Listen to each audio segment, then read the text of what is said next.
Friends, नमस्कार. मी संचिता खांडेकर तुमचं माझ्या डेली ब्लॉगमध्ये स्वागत करते. तर आता वाजले आहे सकाळचे 9. तर मग आता जस्ट आता सूर्य पप्पा त्यांनी गेले, मग आता कामाला सुरुवात करावी. ऊन पार आतमध्ये येत असं आमच्या. तर असं आता मला चला काम वगैरे काही एक कुरकुरून घ्यावं. तर आता चालले तर कामं करणारा श्लोक उठलेला आहे. श्लोकनं ब्रश वगैरे करून श्लोकचं काय चाललंय बघा इथं. आता इथं बघा श्लोकचं काय चाललंय बाळा तुझं. श्लोकचं चाललं का शेंगा आणि गुळ खाणं. उठला ब्रश केला की लगेच शेंगा आणि गुळ खायला बसलेला आहे. त्याला गुळ शेंगदाणे खूप आवडतात.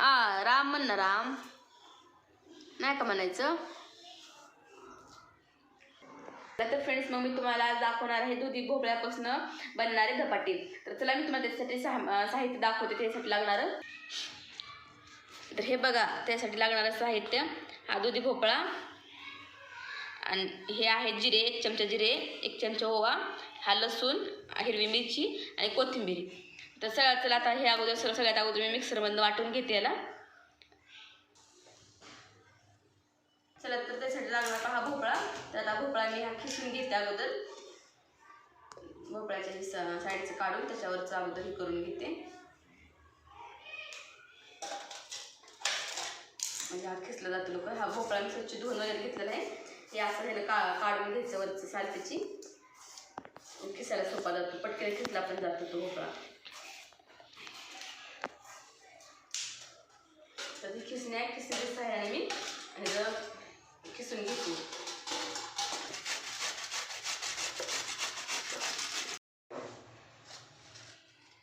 त्या खिसून घेते.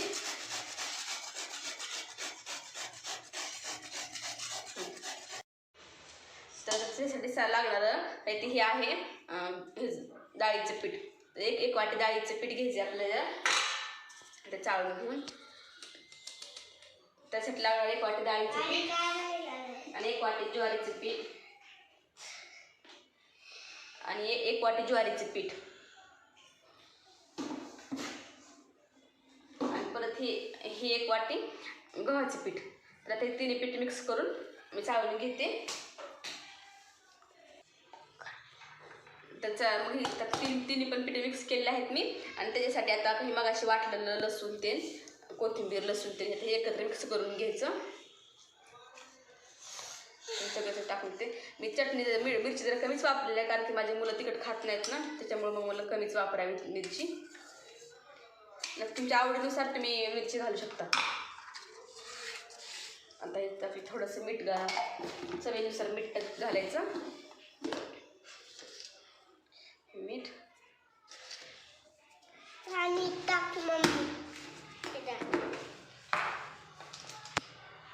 आणि हळद. आता हे तिन्ही पण पीठ आणि ते पाणी नाही आता चालत. हे अगोदर घ्यायचं.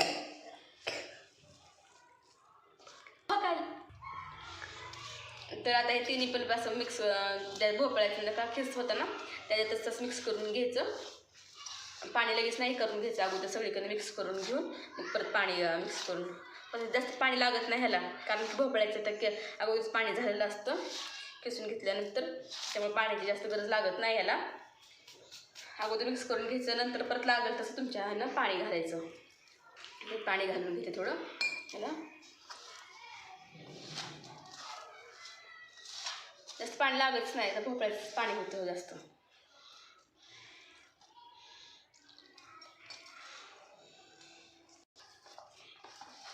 तर बघा आता हे आपलं पीठ मळून झालेलं आहे. हे असं मळून घ्यायचं. तर मळून झालं की हे ना माझ्या आईनं, म्हणजे आईची रेसिपी आहे, माझी आई बनवायची ना अगोदर. आता आई नाही बनवतात, तर माझी बहिणी बनवते. तर मी माझ्या आईकडनं शिकलेली आहे. ही चवीला पण छान लागतात. आणि मुलं नाही का भोपळ्याची भाजी वगैरे खायला नको म्हणतात ना, मग तर हे असे बनवले ना धपाटे पण खातात आवडीने. त्यांना आवडतं पण ते. असं चवीला गोड पण लागतं आणि जास्त मिरची टाकल्यानंतर तिखट पण आपल्या चवीनुसार. भोपळ्याची ही पण छान होते, हलवा पण छान होतो भोपळ्याचा. ती पण मी एका दिवशी रेसिपी टाकू. असं त्याला भोपळ्याचे धपाटे. चला तर आता पीठ माझं झालेलं आहे. भिजले पीठ आता हे थोडं 5 मिनिटं भिजायला ठेवलं होतं. आता त्यासाठी लागणारं बघा ही पोळपाटावर मी थापणार आहे ना, पोळपाट घेतलेला आहे आणि त्यासाठी लागणारं थोडं पाणी घेतलं होतं. पाण्याचा कपडा भिजायला लागतं ना, त्याच्यामुळं हा कपडा घेतलेला आहे मी. या कपड्यावर करायचं असतं. हा तवा गरम करायला ठेवलेला आहे मी. तर आता आहे असं कपडा हे करून त्या कपड्याला पाणी मारून घेते मी. ह्याच्यावर थापून घेते अगोदर.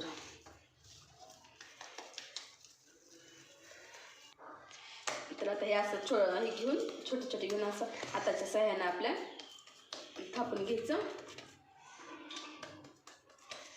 कसं ती लाटून पण बनतात बरं, पण लाटलेले नाही पहिल्यापासून सवयच आहे अशी, म्हणजे आम्हाला नाही का असे बनवतात.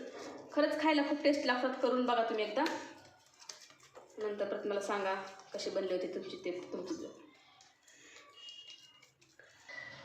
तेव्हा झालेलं आहे आपलं.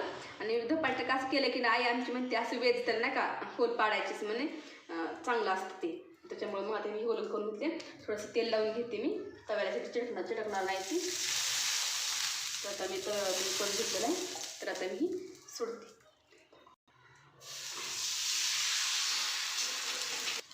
तर आता बघा कपड्याच्या सहाय्याने मी करून घेतलेलं आहे.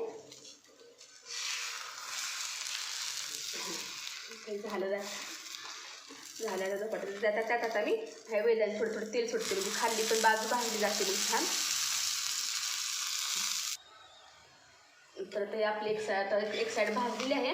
त्याला उलटून घेते. तर बघा अशी भाजलेली आहे आपली धपाटे. तोपर्यंत मी आता दुसरं करायला घेते ते होईपर्यंत.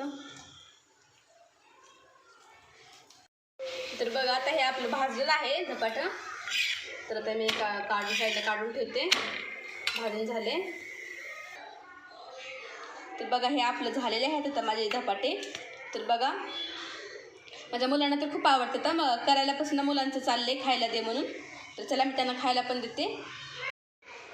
चला तर मी माझ्या मुलांना आता खायला दिलेलं आहे. तर बघू शकता तुम्ही माझं कसं झालं. श्लोक सूर्या मस्त.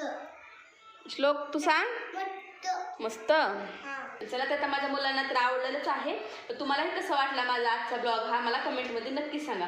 त्यासाठी चॅनलला म्हणजे लाईक करा, शेअर करा आणि सबस्क्राईब करायला विसरू नका. उद्या भेटू आपण नवीन ब्लॉगमध्ये. बाय बाय कर श्लोक.